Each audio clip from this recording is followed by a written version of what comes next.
city in this beautiful country. It's the first time that we've ever come to Sweden, and we got invited, and we were so happy to be able to come. And today we had a wonderful day. We were out riding bicycles along the river, and we went to see an orange Buddha in the middle of the water. And we went up and had tea, and it was divine. There's a quality of life that we feel here. Perhaps at this point, perhaps more than any of the places we've come in all of Europe. Switzerland was pretty close, but most of the time we're in big cities, and the pace is much faster, and nature isn't holding people as much, you might say. And so we're very glad to be with our beautiful hostess and her family, and that we'll share time with you this evening. Tonight's subject is excellence, and that which we all are. And it's nothing you have to really work towards, because we're already that. Because we were born to be excellent. We're born excellent. We're born perfect. We're born in the light of God. We're born to really be God. It's God in me and God are one. But what happens as we grow up, or actually it began in our mother's womb. Well, it actually began way before that, because we chose our mothers and our fathers. We chose that particular egg and sperm, you might say, to connect. So our cells divide while we're in our mother's womb. And first the heart, and then from the heart, the cells divide within the heart to grow the rest of the body. And within all those cells are memories. Each one locks in a memory. And those memories come from the environment outside of our mother's womb. And it's actually mostly your mother. Your mother's thoughts, what your mother eats, how your mother moves, what she says, her fears, all her emotions. And then we're born. And in those first 3 years, the mother is usually the primary teacher, we say, or caretaker. And so we continue to learn from our mothers. Because we're copycats. We're really monkeys. Monkey see and monkey do. So what Mama does and what Mama talks about, what Mama feeds us, her reactions to her life, we pick up. We even pick up how she breathes. Can you believe that? We come to breathe like our mothers because we learn how to breathe in the womb. So we learn that. We even, or very often, will walk like our mothers. We copy our mother's walks because she's like a duck. We're like ducklings that watch how our mother walks, and how she talks, and how she breathes, and her attitudes on life. And then we grow with that in all the cells.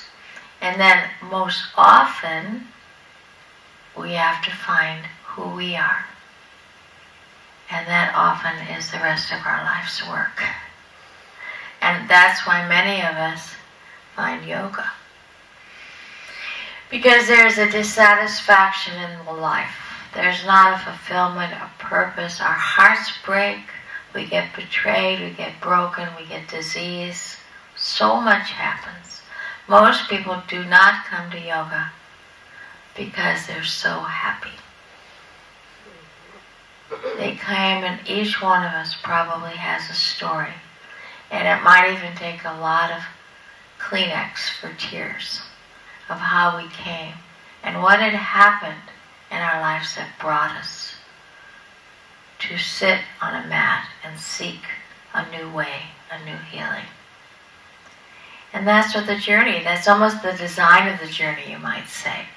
Unless we're born enlightened and remain enlightened our whole life, which is maybe a handful of people on the planet now, I don't know. But we didn't have to come and do work and burn what we say karma. Where some people come just to be that radiant perfection, such as Jesus. Most of us are here to work things out.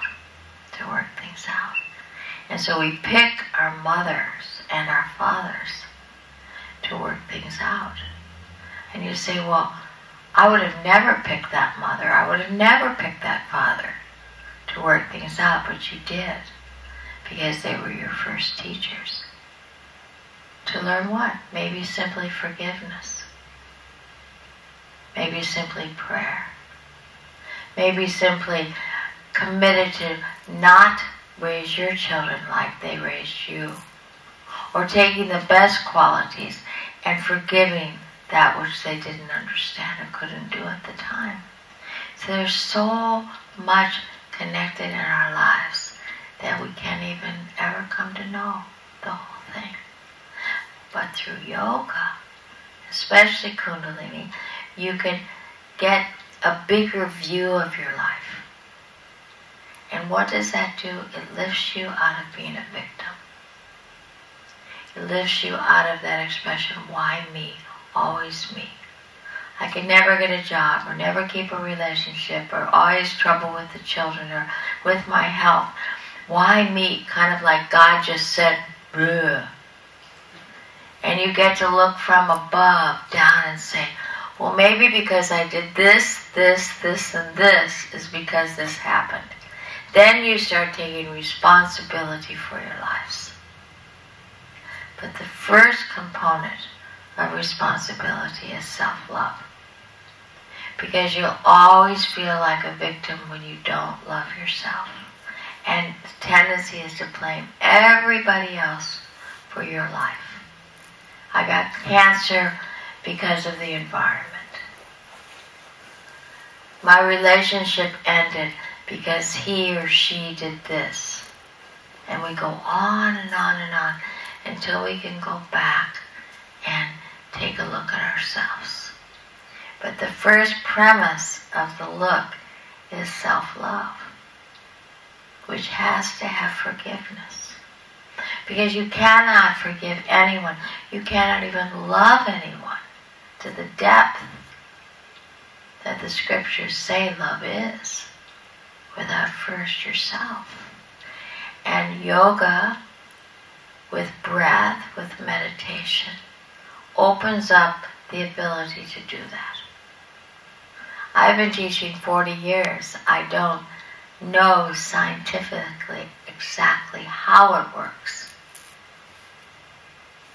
I just know it works because I see it over and over, not just in others, but in myself, in my husbands and my daughter. You just watch people. It's almost like a very tight bud, like a rose or a peony. What do I say, peony? Yeah. How do we get those? Often in that little tight. And you cannot even imagine, can you? Even more so than the rose. How could that tight, it doesn't look like anything. How could that come to a bloom that's so magnificent you can't even believe it's real? How can that happen? And not only the beauty, but the scent of it and the glory of it. And that's who we are. We're that peony bud who must open. Even if we're 40 years old, some of us have not opened yet. And I don't think we open fully until we reach that state of that Christ consciousness of enlightenment. It's a process, it's a journey.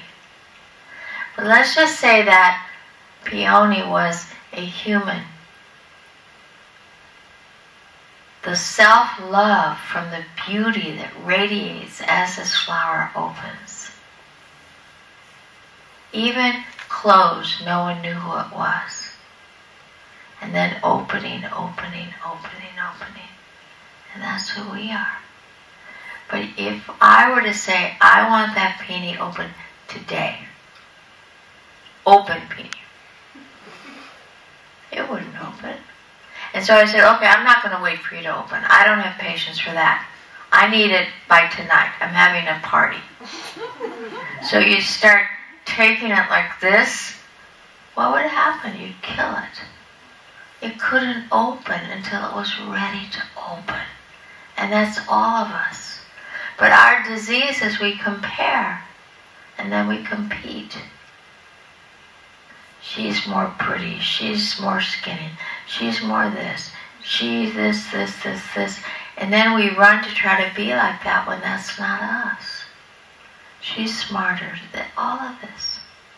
On and on and on. If flowers compared and competed, there would be no more flowers. They just open at the rate that they need to open. So as we move forward tonight, that's where we're going to be. Lots of peonies opening to our own excellence.